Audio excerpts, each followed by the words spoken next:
It's 2:13 a.m. Your left arm is numb. There are maybe 8 inches of mattress left between your ribs and the edge of the bed, and a warm, breathing weight is pressed hard into the back of your knees like it belongs there. You shift half an inch. Before you finish moving, that little body adjusts with you. One paw taps the sheet, a nose pushes into your t-shirt. Then comes the long exhale. Heavy, safe, out cold, and you tell yourself the obvious thing. Your dog is cold, clingy, or just stealing the warmest spot in the bed.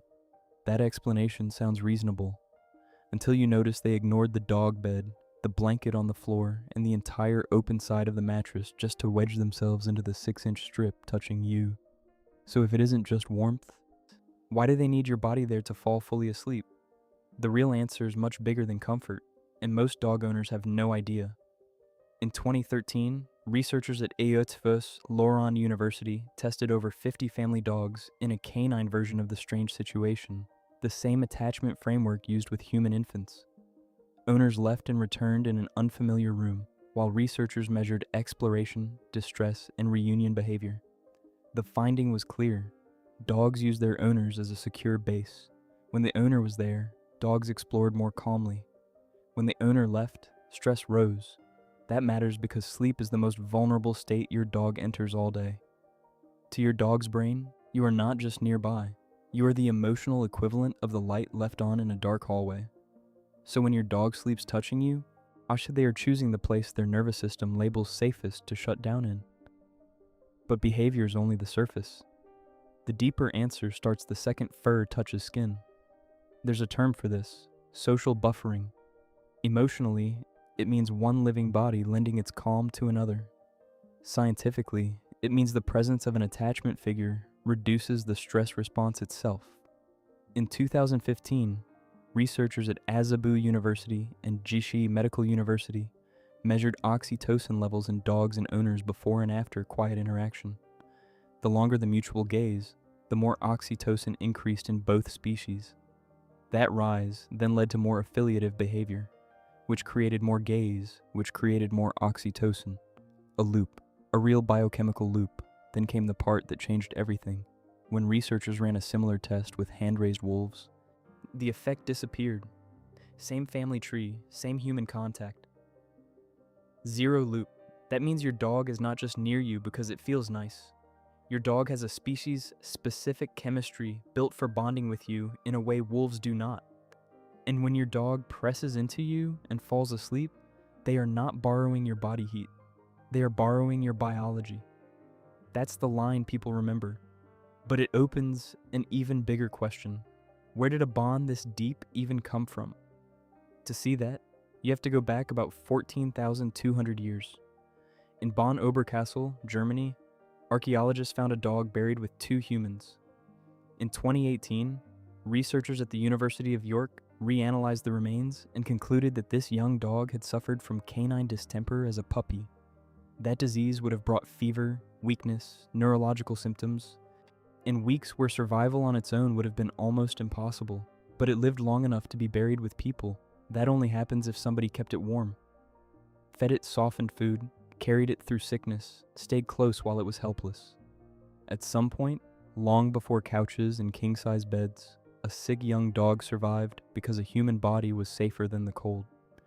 That kind of closeness doesn't drift into existence by accident. It gets selected, built, reinforced across generations. Dogs that could settle near humans survived. Humans who tolerated, then welcomed. That closeness gained alarm systems, hunting partners, warmth, and companionship. And it turns out, this isn't just behavior. It's written into their biology. In 2017, researchers from Princeton University and Oregon Health and Science University identified structural variants in dog genes, including GTF2I and GTF2-IRD1, associated with unusually high sociability toward humans.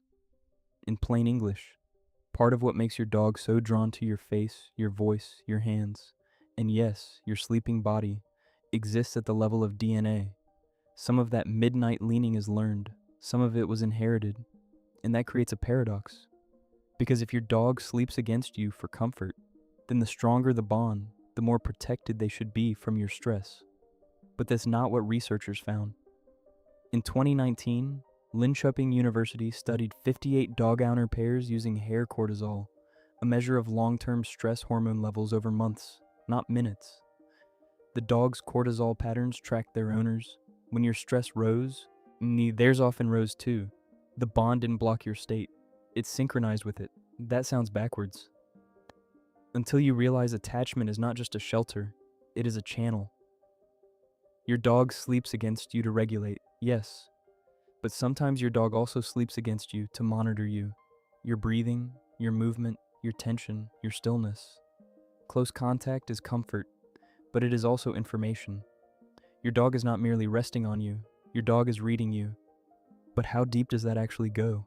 In 2022, researchers using synchronized heart rate variability monitoring on dog owner pairs during quiet contact tracked tiny beat-to-beat changes in the heart, the kind that reveal how the autonomic nervous system is regulating safety, arousal, and recovery. What they found was startling. During calm, close interaction, dog and human physiological rhythms began to align.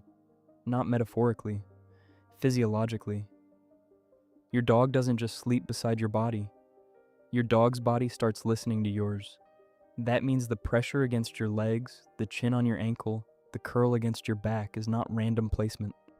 It is a living mammal using touch, scent, heat, heartbeat, and motion to tune itself to the organism it trusts most. There's one last thing I need to tell you, and it might be the most important part of this video. If your dog's sleeping position changes suddenly, pay attention. If a dog who always glued themselves to your calf starts sleeping far away, hides under the bed, pants at night, circles before lying down, flinches when touched, gets up every 20 minutes, licks joints, or hesitates to jump where they used to leap, don't dismiss it as personality. Think pain, think anxiety, think sensory loss, think change, and the reverse matters too. If an independent dog suddenly cannot sleep unless pressed against you, that can also be a message, because your dog will not tell you, my hips hurt. Your dog will not tell you, I can't hear as well. Your dog will not tell you, I don't feel safe. All your dog has is behavior. So the next time it's 2:13 a.m., your left arm is numb. There are 8 inches of mattress left, one paw taps the sheet, and that warm little body settles into the back of your knees with a long, trusting exhale. You'll know you are not being used like a space heater. You are being used like a secure base, a regulator, a source of safety. The newest chapter in a bond that has been shaped for thousands of years, written partly into your dog's genes, amplified by chemistry, and felt all the way down in the rhythm of the heart. To your dog, sleep is the most defenseless thing they do. And when they choose to do it against you, that means something. If you want more videos that help you understand the animals already loving you without words, subscribe. And tell me in one word, feet, side, or chest.